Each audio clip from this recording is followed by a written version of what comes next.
share our programs. And remember, you can always make an in-kind donation or financial contribution to further the work of this ministry. Thank you for being a part of the ATN family, and we pray, beloved, that you may prosper in all things and be in good health, just as your soul prospers.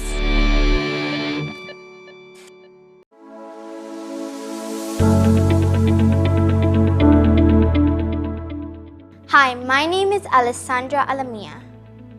I am in the class Standard 5 Choral at New Horizon SDA. Today I am going to be telling you what I like about my school.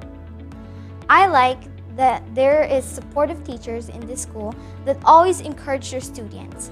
Like right now, I have a teacher named Mr. Javier Rodriguez. He's always supporting his students and telling them to do their best, as well as Ms. Talita. Hi, my name is Elizabeth Sansores, and I am the Vice Principal of New Horizon SDA School. New Horizon SDA School was established in 1999 with the purpose of serving the community of San Pedro spiritually and academically. We started out with a population of 50 students and 5 teachers. Currently, we have a population of over 500 students, 18 teachers, 2 administrators, and a secretary. Our goal is to increase our classrooms so that we can serve an even bigger population. We look forward for your support. Hi, my name is Samuel Che, and I'm the principal of New Horizon Seventh-day Adventist School. New Horizon joins the sisterhood of Adventist schools around the world in preparing students for this life and the life to come. New Horizon takes pride in working on behalf of the social life of our students. We also do all our best to work and improve their physical life. And one of the important things we put a lot of effort is the academics. And for that, we do programs that will uplift them, that will make them stronger spiritually, and that will eventually take them to accept Jesus as their personal Savior. Thanks for supporting Adventist education.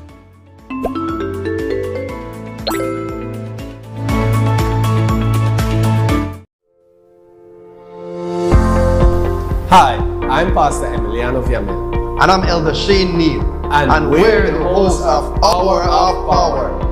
We are ready to pray for you and with you. Prayer is the key that unlocks heaven's door. In Philippians 4, 6, and 7, God cautions us not to be anxious about anything. Instead, in every situation, by prayer and petition, with thanksgiving, present your requests to God. And the peace of God, which transcends all understanding, will guard your hearts and your minds in Christ Jesus. Join us every Thursday night at 6 p.m. on our Facebook and YouTube pages, as well as Channel 98 on Central Cable TV, to experience this peace that passeth all understanding. You can join our global prayer family by praying that God continues to lead and bless this ministry. By becoming a faithful viewer and inviting your friends and family to like and share our programs. With your kind donations as well as your generous financial contributions. Contact us at 501-613-9351 or send us an email at atn@cbn.belizeunion.org. We are located at 10 3/4 miles Northern Highway at the Tubal Trade and Vocational Institute. Thank you for being a part of the ATN ministry. And we pray God's richest blessings upon you and your family.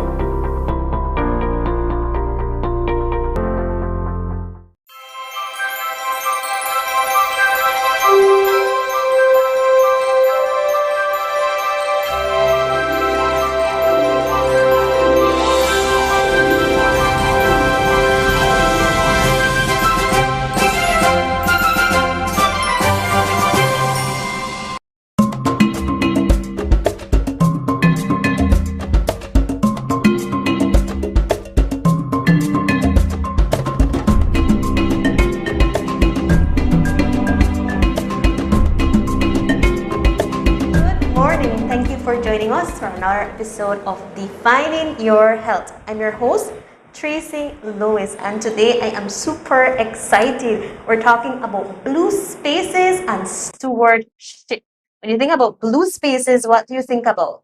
Think about the ocean, the sea, you think about water. So it's a privilege this morning to meet our special invited guest. We have two members from the Ministry of Blue Economy and Aviation. All right. So can you introduce yourselves? Yes, hello. Hi, I am Emilie Gomez. Thank you for having us. I am the coordinator and liaison officer at the Ministry of Blue Economy and Civil Aviation. Okay. Good morning. I'm Shantel Espadas. I'm the Community Blue Innovations Officer for the Ministry of Blue Economy and Civil Aviation. All right. Blue Aviation Officer. This is all exciting. I know that we're used to having health topics more about disease and different things like that. But we're also called to be good stewards, and that is a part of our health. It's a symbiotic relationship to live with nature. All right. So I'm super excited this morning, and I hope you are too. Remember to like our pages on YouTube. Click the notification link so that you can get a notification every time we go live. Thank you for our faithful viewers on Channel 98 as well. And I hope that you enjoy this program. Right, ladies. So how are you feeling this morning, first of all? I'm good, excited to share what we know and what we do at the ministry level. So very glad you called us in and invited us over. So Great. It's a relatively new ministry, and a lot of people might not be familiar with it. So can you tell us a little bit about what exactly is this ministry? What's the rationale behind its recent emergence, right?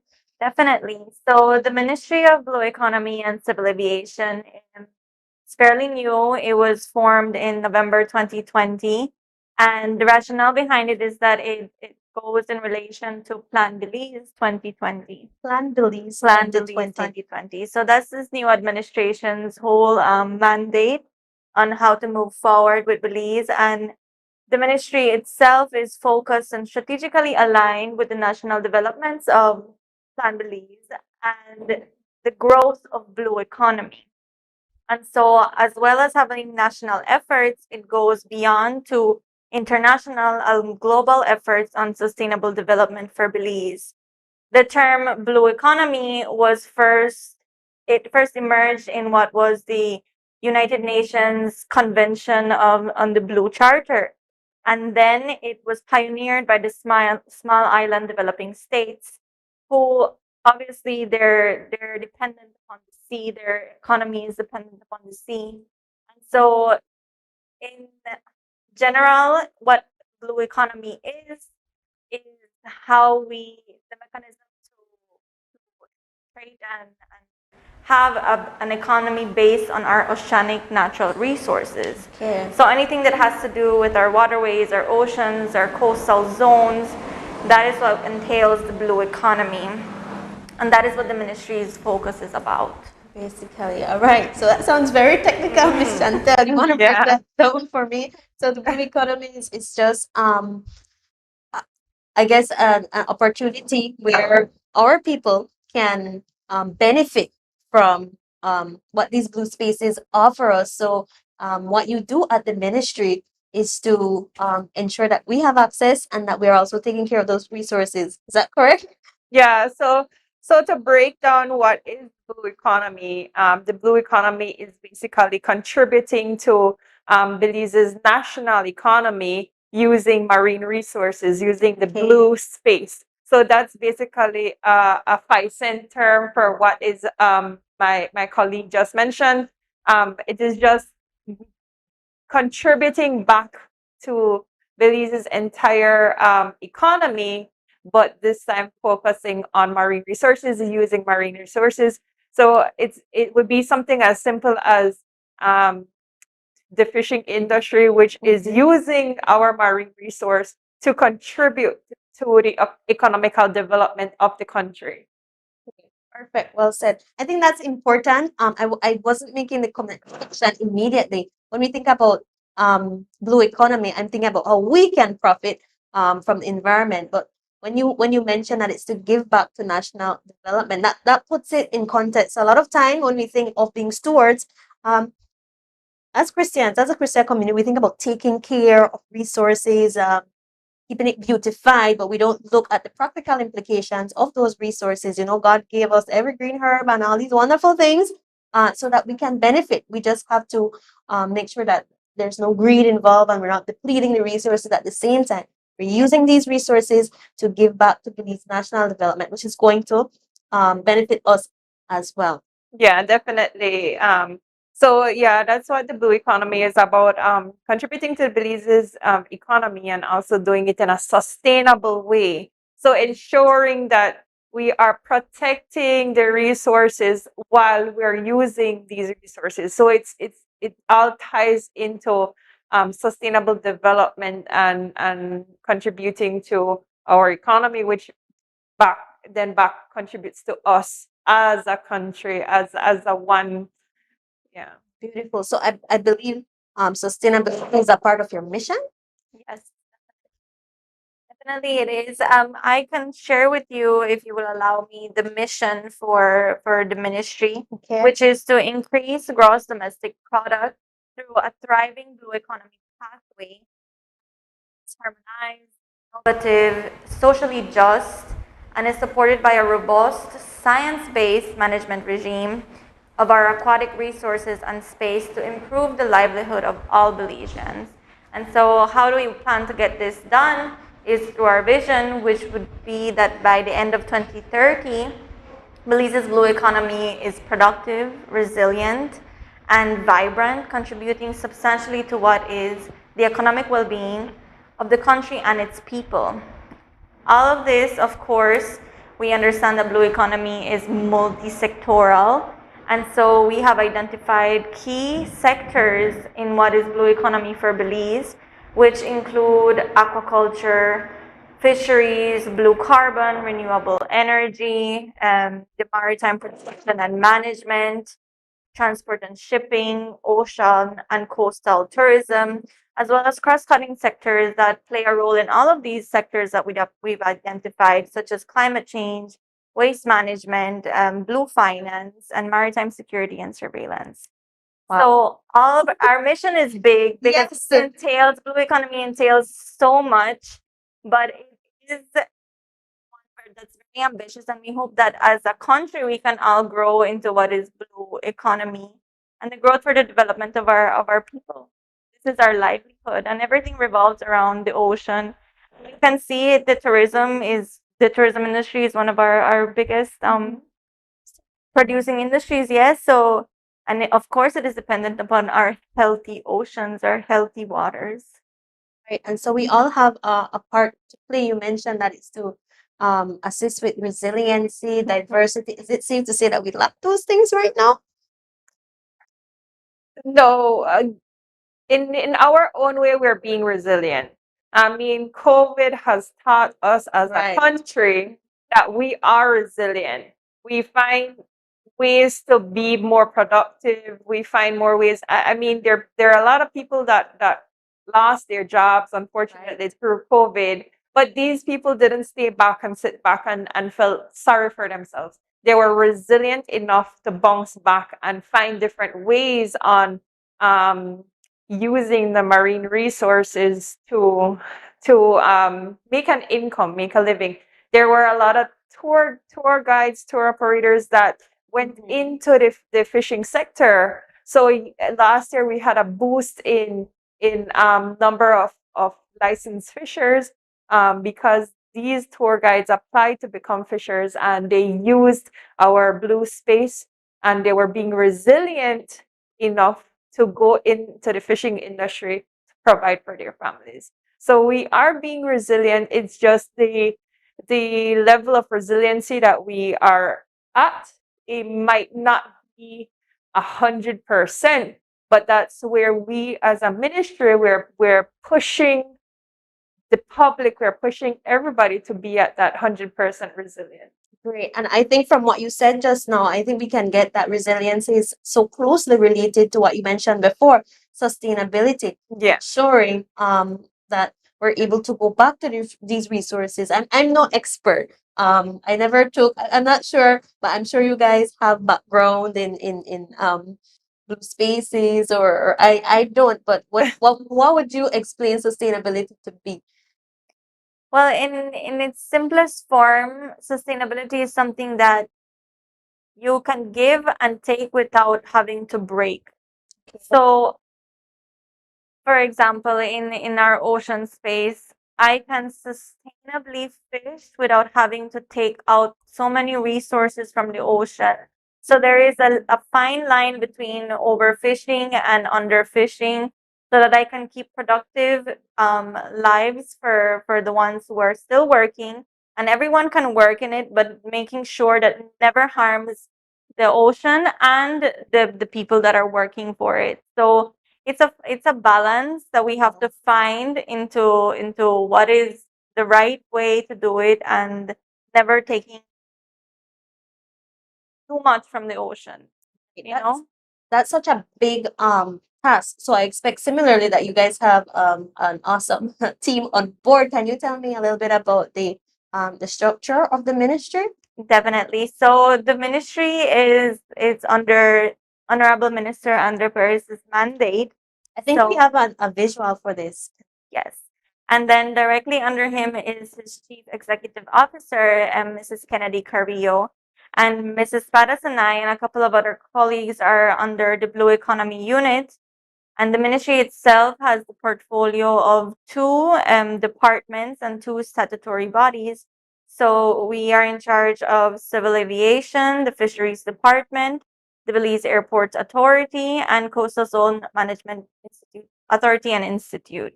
So it's a big portfolio, and it definitely, at least in our section, the Blue Economy Unit, we focus more on policy and planning for all relating matters in blue economy.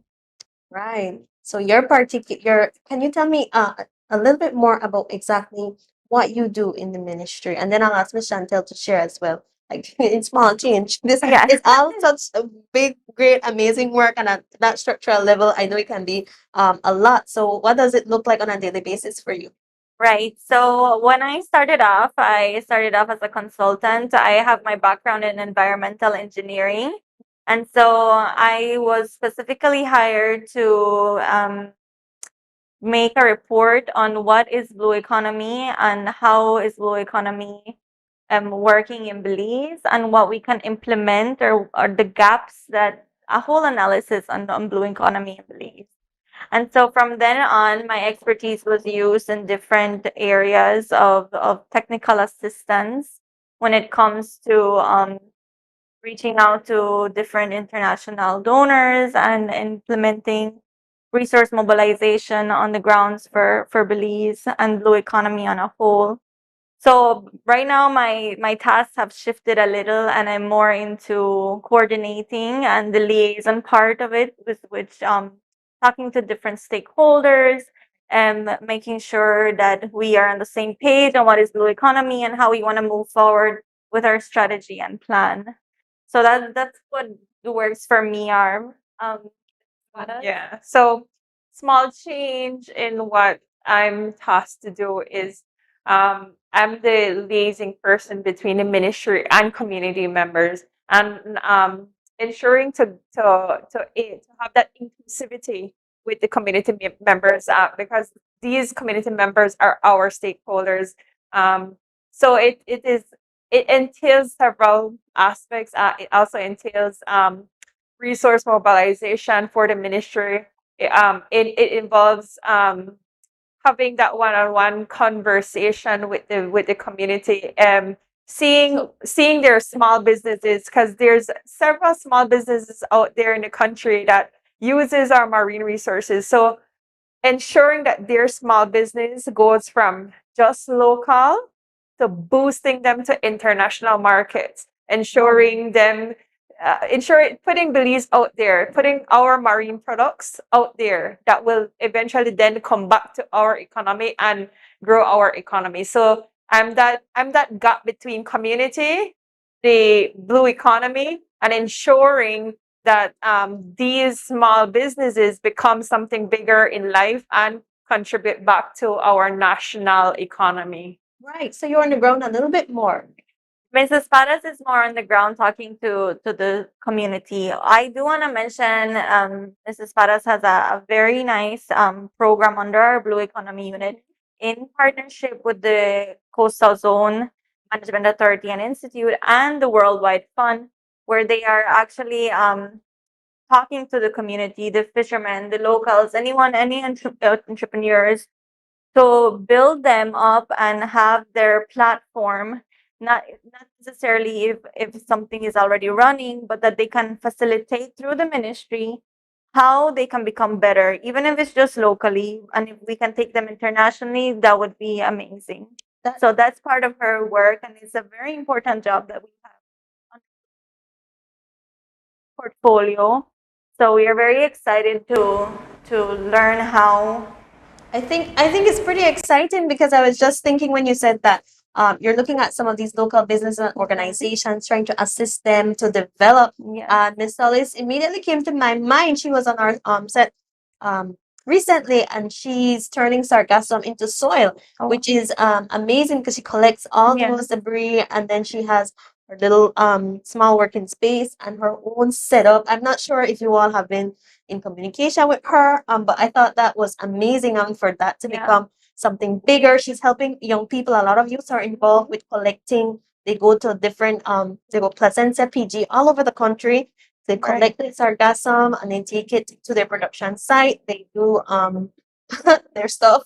And then we have the black dirt that is amazing. I've actually seen the results of the soil that they use and the regular black dirt. And so I think that's right up. That would be an example of something that you would support. Yes, definitely. That's a key perfect example that you brought up of what this new program under the ministry is looking at now. It's looking at specifically stuff like that, like you just mentioned, that Ms. Solis is embarking on.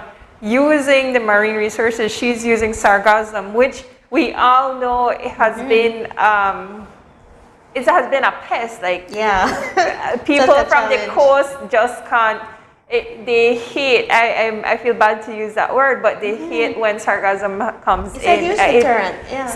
So her using something that people don't like to make gold, I would call it gold at the end because it's a nice product, is what we're looking at. So it would entail ensuring having that one-on-one dialogue with her, see where as the ministry we can provide capacity building for her and her team and everybody that's involved, and build her team up with the capacity building or technical support that we would be able to offer, and so she can grow from just a little pot of soil or a little bag of soil to something bigger, a bigger production.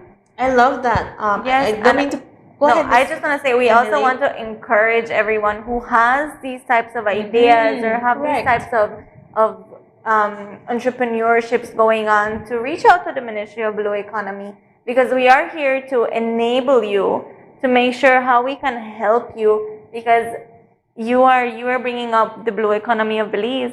This is what you are doing as part of a citizen, and we want to be able to facilitate that. And so the ministry has that capacity building role where we're doing this together. So you're enabling and helping us to get there. I would want to highlight that we're a ministry of inclusivity. We are very key on including everybody within our ministry, everybody that has a project idea, that has a small business. We're here to have that one-on-one dialogue with them, to hear them out, see what their needs are, so that we're able to provide that technical or capacity building support to all these projects or ideas or small businesses. So like my colleague mentioned, we do encourage anybody, this age, gender, it no matter anybody, we encourage you to come to the ministry, or just give us a simple call or an email. Our contact information can be found on our Facebook page, which is the Ministry of Blue Economy and Civil Aviation. or I can leave my email address and you Yeah, can we'll put it share on it out to screen. your Facebook or on the screen. Shoot me an email, give me a call, and I'll be all ears hearing you out and ensuring to see where we can go forward with whatever project idea or small business using the marine resource. I mean, I love your role as coordinator and assistant officer, Miss Emilie, but Miss Shantel is exciting me this morning because I'm thinking No about problem. my little sour stops that I was doing my little thing just now, and I wanted to ask, as you said, age. Like, have you come across being on the ground a little bit more some of these creative business ideas with the locals? I don't know if you've seen anything that you might want to highlight as an example. Do we have children involved right now in any of these activities? Perfect example, and our ministry is also, like I mentioned, is inclusive. We're inclusive of everybody, being age, gender, and one thing that I can say right now is from everybody or the small businesses that I've had communications with, I would want to say 90% of those are women, which is so exciting to see that women are becoming entrepreneurs at the, and one great idea would be Jolie Pollard. She has her hair line product that she makes out of seaweed. Here? Yes, hair product for your hair, and she is more of for curly hair. So people with curly hair her products would be perfect. But not only curly hair, she had mentioned that anybody would come to her and they would use her product and they work pretty perfect. So she's a perfect example of a small business that is using the marine resources that we have had communications with. So Ms. Pollard, she makes shampoo, leave-in conditioners, and other hair products out of seaweed. And then she's not the only one. We also have different women from Sartaneja, Copperbank, Chinook that are doing jewelry out of lionfish. So lionfish is an invasive species, and these women are doing something excellent to combat this invasive species that we have within the country, and they're doing that by making lionfish jewelry, which is pretty awesome. One, they're bringing down the numbers of lionfish. Two, they're producing lovely jewelry that can, these jewelry can reach external market, international market, which would then benefit our blue economy. Right, that's awesome, because I know for some of us, we're a little bit reluctant maybe to think that we can just use this resource, especially when it comes to blue resources. There's so many laws and so many red tape and so many things around it. So can you share with us this idea of this blue economic zone that possibly we can participate in? So the blue economic zone is literally, that has been there from a while. I mean, it's nothing new. It is part of our territorial waters. So it consists of 200 nautical miles from the coast out. Oh, right. So we have a visual of what Belize and the coast, and there's a certain space. Yeah, so the brighter blue color is the EEZ, and the lighter blue color is our territorial water or inland coastal territorial water. But in reality, all of that, the EEZ, including our territorial water, is Belizean waters. So the Coast Guard, Fisheries Department, Belize Port Authority, these people are required to patrol and to ensure that those waters are protected for us Belizeans. And a fun fact is that we have our first protected area within that economic zone. And this protected area came about because of the extensive coral system that is within that area. And this area is known as Corona Reef. So it is the first protected area within the EEZ. And the EEZ is very beneficial to us. this is where a lot of the deep slope fishing comes from. So a lot of the, I would want to say queen snapper, all of those deep sea snappers that we have in our market comes from within the EEZ. So it is very beneficial to us, and that's how we benefit from the EEZ. All right. This is amazing stuff. I'm loving that we don't usually have these types of conversations. And so it's exciting for me because I thought you really were going to come and present and tell us what not to do and don't touch and don't do this. But to hear that, about this exclusive economic zone that we'll be able to participate in and in relation be responsible for is amazing news. So up next, we're going to take a quick break and we're going to show a video, all right, that tells us about our responsibilities as citizens, the way that the Blue Spaces assist us and how we can give back. Very educational video. I think it's from which ministry? The resilience and conservation video. I'm sure it's a part of one of your partners that's been assisting, and it's very local. So I hope that you enjoy it. And when we come back, we'll talk about that a little bit more.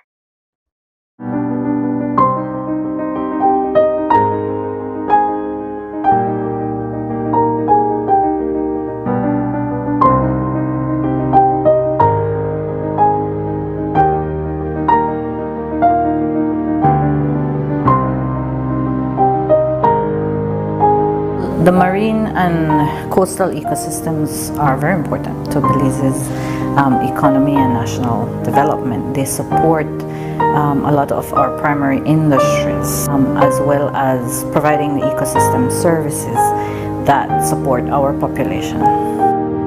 The coastal resources are threatened by a combination of rising sea temperatures as well as the pollution, a trend of increasing strengths in storms. Storms, just one of them, could be the size of an entire stretch of the reef and could create quite a lot of damage. So addressing these threats, I think, are of paramount importance to us. The change in temperatures have been dramatic. In 2019, we had a 4-degree change.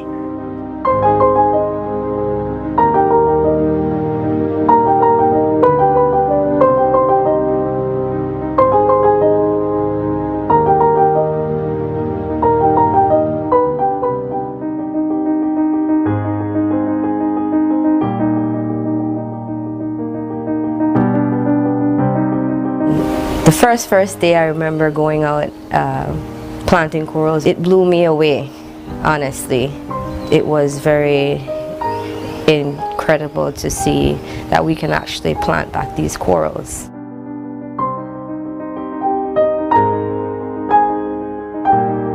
Belize has been pioneering in changing its legislation to ensure that there is high protection for mangroves. The mangrove ecosystem is very important to both the tourism and fishing, the nexus of economic and ecosystem resilience.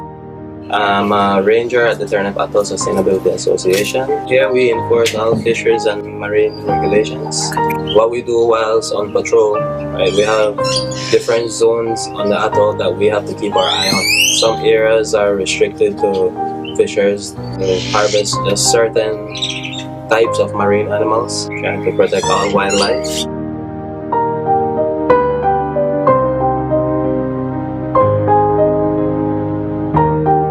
We wanted the fishers to understand that if they can diversify their livelihood by doing another activity that will supplement their income, they will not have to rely solely on fishing. Diversify through skills training by providing training to the households, to the fishers, as his daughter or his wife, through skills training is also making an income.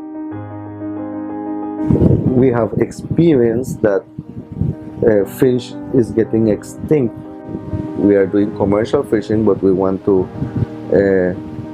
try to see if we can make another way of livelihood, like in providing tours to show tourists additional fishing. And I see the collaboration and the enthusiasm of the villagers. This is why I think this is a good opportunity for an alternative way of livelihood for the villagers. We just catch like couples just for them to eat, and we are able, with this training that we are getting from MCAP, to express ourselves better. o se les invitó a familias que ya se están alejando de la pesca para así menorar la cantidad de pescadores en Sarteneja, dar alojamiento en tu propia casa, iniciar tu propio negocio. Se organizó de puras mujeres. Tuvimos que ir bajo varios entrenamientos como hospitalidad, higiene, el inglés. La mayoría de señoras no podían hablar inglés y ahora sí, ya pueden, ya se sienten más confiadas. Important for us to be able to provide diversified opportunities for our growing population, to not just depend on fishing, because at this point it's a vulnerable industry, especially when you talk about the tourism industry, that's even more vulnerable.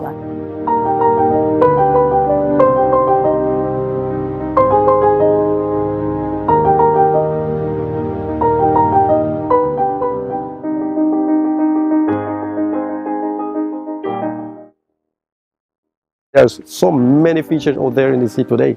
So an alternative livelihood at this one, it helps to relieve the pressure out there. At the same time, they have another source of income. When we start working along with MCAP, we got them to come and build the cover structures. We are growing sweet peppers. The sweet peppers, what you see here, cabbage and the habanero peppers. Everything organic. We are proud of having this cover structure with these plants here.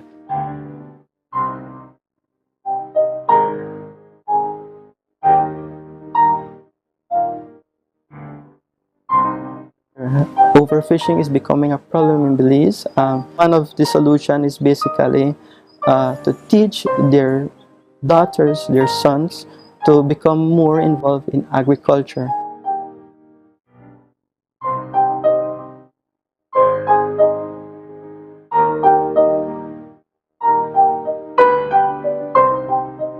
In all my years of work, I've never seen a project of this size be so effective and efficient at many things. I mean, what this project has done is infuse climate change into the syllabus. So that has been a great achievement. I'm also a member of the environmental club here at my school. Well, our main aim on our club is to create an awareness for marine ecosystem. My father is a fisherman, and I would like to be a marine biologist. The project has been sustainable. It's to ensure that the marine environment, coast, and the related productive sectors are able to function in the future.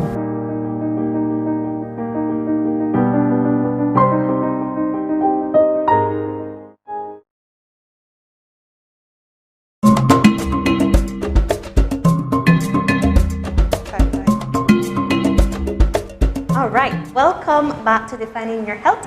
My name is Tracy Lewis, I'm your host, and of course we have on set with us representatives from the Ministry of Blue Economy and Aviation. So we've had a wonderful time so far talking about blue spaces, conservation, protection, sustainability, and I hope you enjoyed that lovely video just now where it spoke about the challenges that we're facing. It spoke about overfishing, but it also highlighted some of the benefits the marine spaces provide and how our citizens are benefiting from those resources, you know. And I was watching it and it brought to mind one of the recent essay that you addressed as a ministry where certain residents were excluded from participating in certain marine activities. And we left off on the note that sometimes that's why citizens are hesitant to take up jobs and projects of this sort. So can you tell us a little bit about that SI and what the Ministry of Blue Economy did to create changes in terms of advocating on behalf of residents so that they can benefit equally as well? So, like I mentioned prior before the break, our ministry is a ministry of inclusivity. And residents or non-Belizean that has a residency, a Belizean residency, are also considered Belizeans. Not really considered Belizeans, but they're residents of our country.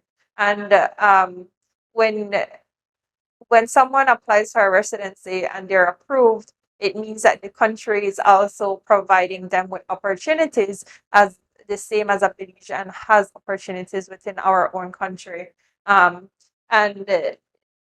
you know, it was unfair to have these people not included when it comes to the fishing industry. So including them is something that should have been done, and this ministry did that. We included them back into the fishing industry, and there's no other special process for residents. They have to go through the same process as a Belizean when it comes to applying for a fishing license. So they need to, one, show proof of residency. Two, they need to provide a utility bill that is also a proof of residency. And that utility bill is also needed from a Belizean to prove that, I live in this area, I'm a Belizean, I'm resident here. And they need to go through all the other process, stating which crew you're gonna be fishing with, stating which vessel you're gonna be fishing with, identifying your fishing areas, because under the managed access, fishers are given the option of choosing 2 areas. The country is split into different fishing zones. Yes. So when you're registering or applying for a fishing license, you must highlight which areas you're choosing to fish within.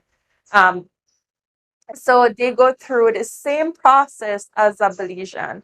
So just being inclusive is something that the ministry is key and high on. So that's how we're ensuring that everybody's included.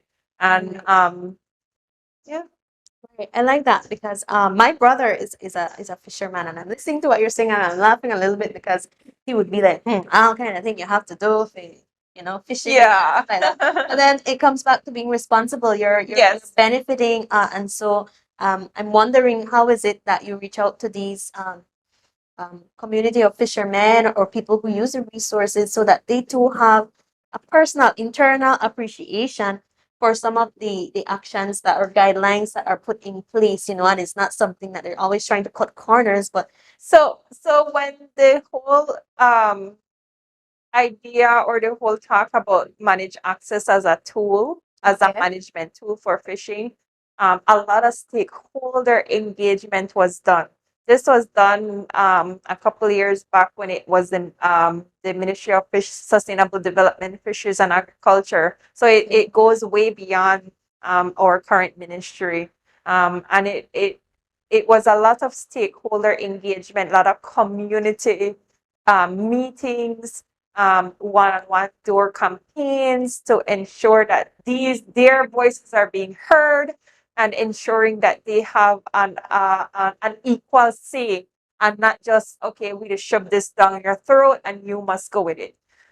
It entailed a lot of dialoguing with community members and the stakeholders that uses this resource, that are fishers, within our marine waters, within our national waters. So it's not just, I give this to you and you must accept it. It was a lot of back and forth talking with community, and it was a key community engagement and outreach, and that's how that is what we're continuing through the fisheries department. There's a lot of community meetings that happen on a regular basis to provide them with information too. It's not only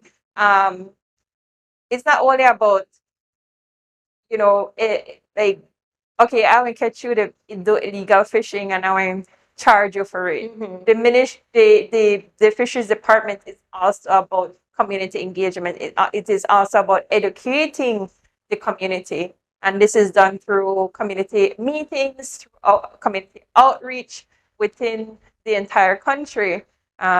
these meetings, as you mentioned the word stakeholders, what are some of the other partnerships, local or international, that you guys team up with so that you can have the full effect of the So the fisheries department partners a lot with the non-governmental organizations that are within these communities. I can throw out some example like SACD within Sartaneja, or Tide and Sea, which are down south. So we partner a lot with TASA. TASA is within Belize City. They work with Belize City communities and also communities up north. So Audubon is also another NGO that the ministry works with and the fisheries department partners with.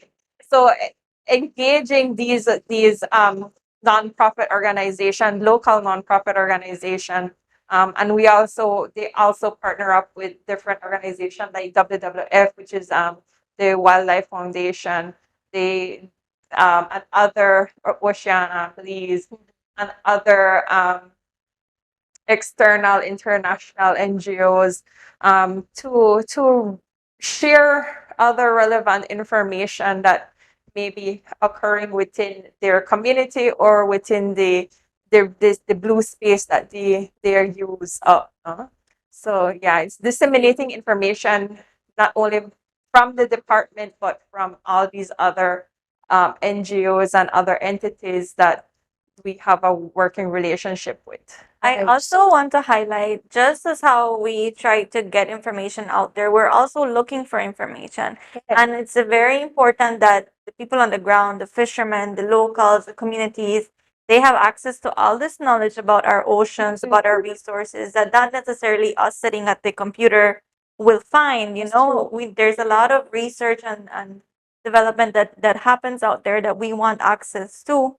So also when it comes to blue economy and this new innovative ministry, we understood very early on that it was not going to be a one-man job. It's a very encompassing and multi-sectoral. And so the ministry developed what is called the Blue Economy Cluster, where a multi-sectoral body was formed. Okay, And that's this body, yes, this body was gonna be an advisory body providing high-level technical assistance to the ministry in its formation, framework, and implementation of the blue economy in Belize. The body is chaired, the cluster is chaired by our ministry and has representatives from quasi-governmental bodies, non-governmental organizations, both local and international, academia, the private sector, associations, the cooperatives. So it's very inclusive, and there is bi-weekly meetings where we sit down, we talk about different blue economy problems, challenges, ideas, resource mobilization. So all these other aspects that we bring to the table, and they highlight to us as well on how we can move forward. So we're partnering with a lot of people, and how you have heard under our mandate, under the ministry, Coastal Zone is involved. We're in charge of fisheries as well.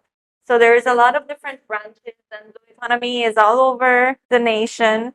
And globally as well, we have made an impact, as you have heard, the new blue bonds and the conservation fund that we're working on as well. So I love that. I love the approach that the ministry is taking in terms of that conversation approach. It's not top-down type of arrangement. It's not bottom-up either. It's an integration. It's a conversation you're having with the community, with the government, and so that collaboration is very evident in the way that you're explaining how the ministry goes about creating some of these guidelines and working in conjunction with stakeholders, community members. And I'm sure that you've seen a lot of improvements and creativity since then. You all have coming up a 5-year strategic plan. What is that about? Yes, so the Blue Economy National Plan, it's an overview of what is the maritime economy for Belize. It sets out to priorities and actions that will help Belize demonstrate a clear vision and direction of where we want to go in the blue space. Their overall objective is to grow the national economy, and anything that has to do with the existing sectors to new emerging sectors. The existing sectors would be like fisheries, shipping, tourism, and whereas new emerging sections could be anything from offshore renewable energy to marine biotechnology. Oh, wow. Yes, so it's very all-encompassing, and everything is taking action to support the economic growth, support livelihood and jobs of the Belizeans, to reduce the losses from natural disasters, focusing on climate change. So we are very excited about the plan. It should be out early 2022. So we're finalizing and hoping that we can share it with everyone very soon. And so it's just going to be a guideline of how we want to move forward with blue economy in Belize. So there's a vision, and we're including everybody in that vision that you mentioned, right? I think that's amazing stuff to be hearing, that you all are planning ahead, and you mentioned some key factors like climate change, and we also have now we have increased awareness of how much pandemics and natural occurrences can affect livelihoods on our blue spaces, because I'm not sure if there's any data, or if you worked with uh, people who've experienced, the drawbacks and all these issues, or how the extent the pandemic have maybe not made it better, or maybe made it worse to manage blue spaces. I'm not sure if you have any information on that, but yeah, I think that has been one of our major challenges as a new ministry, that we try to be up and running, and since we just started and the pandemic was right here, it has been a challenge, and we've seen it especially with Ms. Espadas' community resiliency program. Okay. And she's on the ground talking to these people, and the people are saying, I've had to close down my small business because I can no longer operate. I don't have the means. My other employers, they have no way how I can pay them. And so it is a strain for everyone. Yeah, so managing the blue space has not been a big challenge through the pandemic.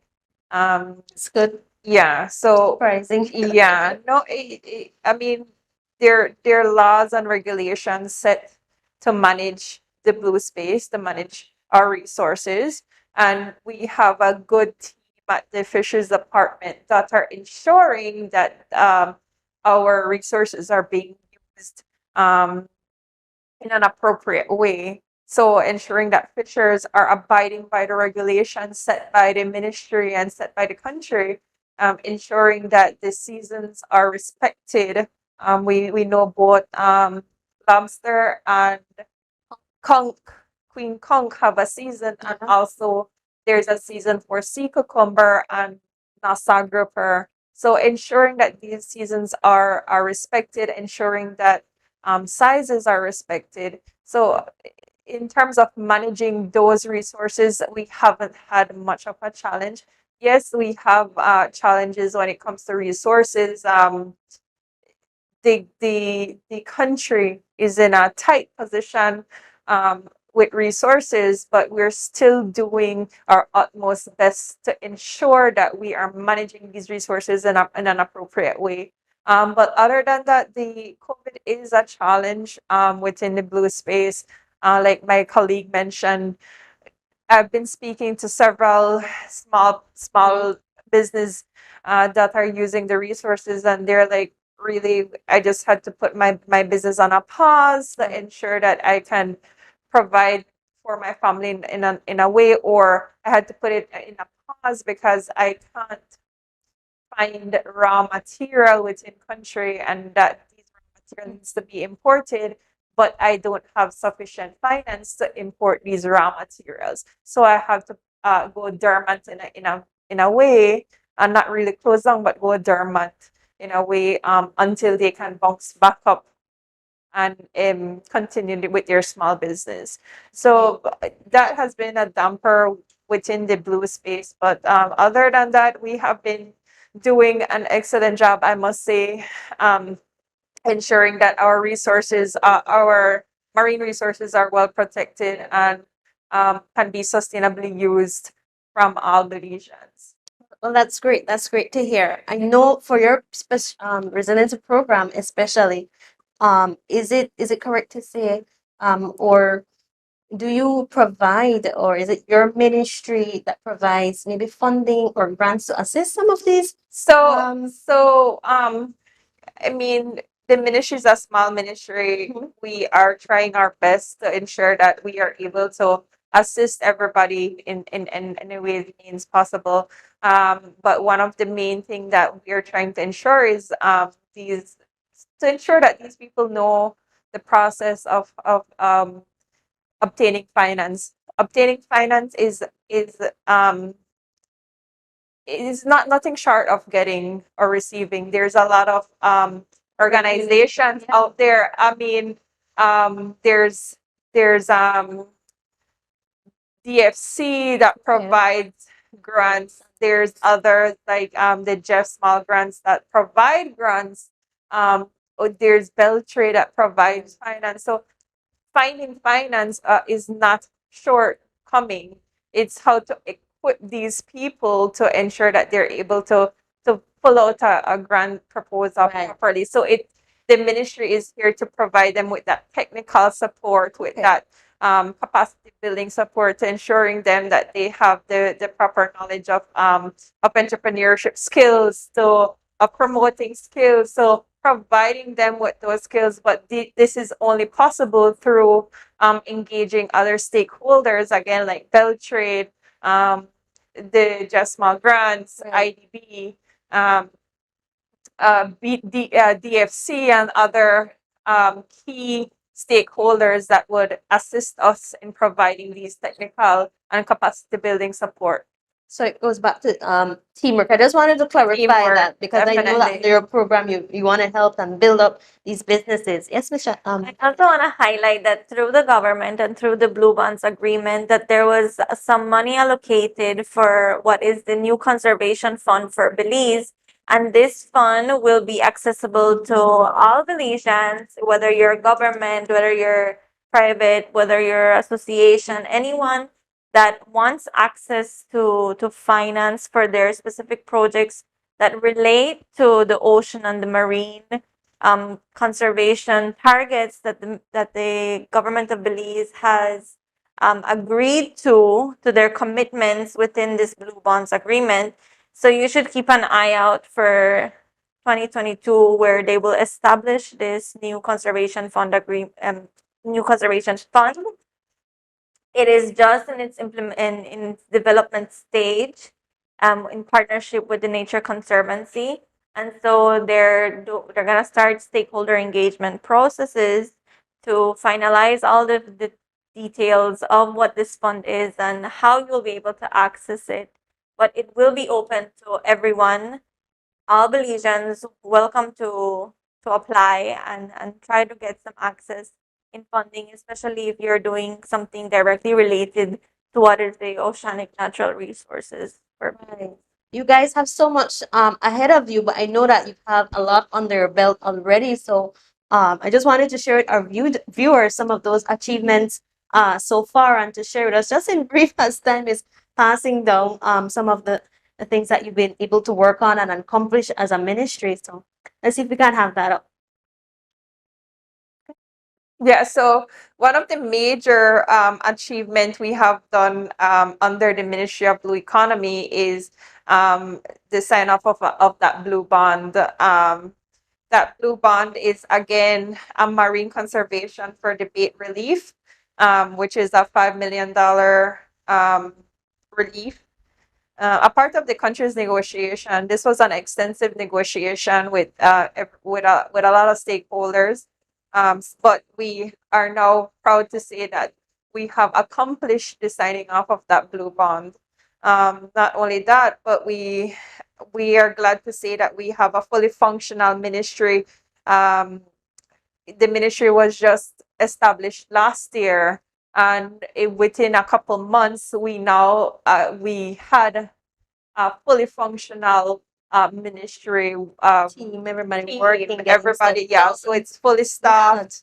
So yeah, and not only that, but under that fully staffed, we have successfully put up what is the Blue Economy Unit. And that unit is where myself and my colleague, Miss Emilie, we are a part of. This unit is ensures that we provide that technical support to the ministry, and also policy planning, resource mobilization that is under our Blue. That is what we're responsible, and we are doing that under the leadership of our Blue Economy Director, Mrs. Beverly Wade. We have accomplished so much under the Fisheries Department too, and I'll just list off one, which is the new regulation for the spiny lobster, which promotes responsible harvest for these species. For this species, I mean, this is an important species for economic development. So yeah, and then this new regulation will curb that illegal fishing or that undersized fishing of that spiny lobster. So yeah, That's a lot, and I'm always telling my viewers that I'm inviting everybody back because we never get to finish when we have these awesome presentations. definitely. We didn't even get to touch civil aviation, so I'll definitely be I'm gonna be requesting so that we can have another presentation. But I hope that our viewers got to see how much is being done on the part of agencies and the government to protect our blue spaces. And I'm challenging you to ask yourself, what are you doing?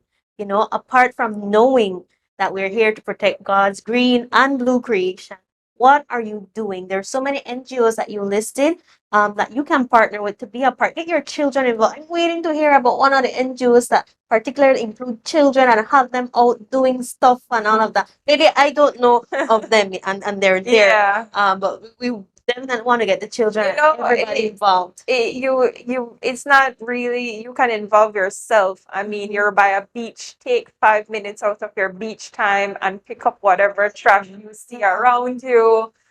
Take a 1 minute break and go outside. Check to see if everything is clean around your area. Pick up the garbage. That garbage that's around inland also ends up in the sea. So that garbage leads right back to our blue resource, and we are very dependent on this blue resource. So it comes from you. You need to be the one that wants to see change, that wants to help the environment and help our blue space.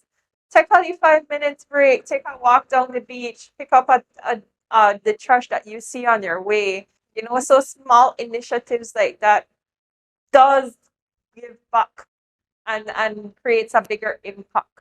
Amen. Right, that was a good sermon. I love that picture. So it goes back again to being faithful in the little things, right in your lane. And thank you for joining us on Defining Your Health. We had an incredible talk on blue spaces and stewardship. Right after, we're going to have a short little video that we want to share with you to encourage you all to find out a little bit more about why it's important to take care of our blue spaces, how you can do it, and just a short educational video. So I hope you enjoy. Again, this is Define Your Health. I'm your host, Tracy Lewis, and I hope to see you again next week, same time, Tuesday at 10 a.m.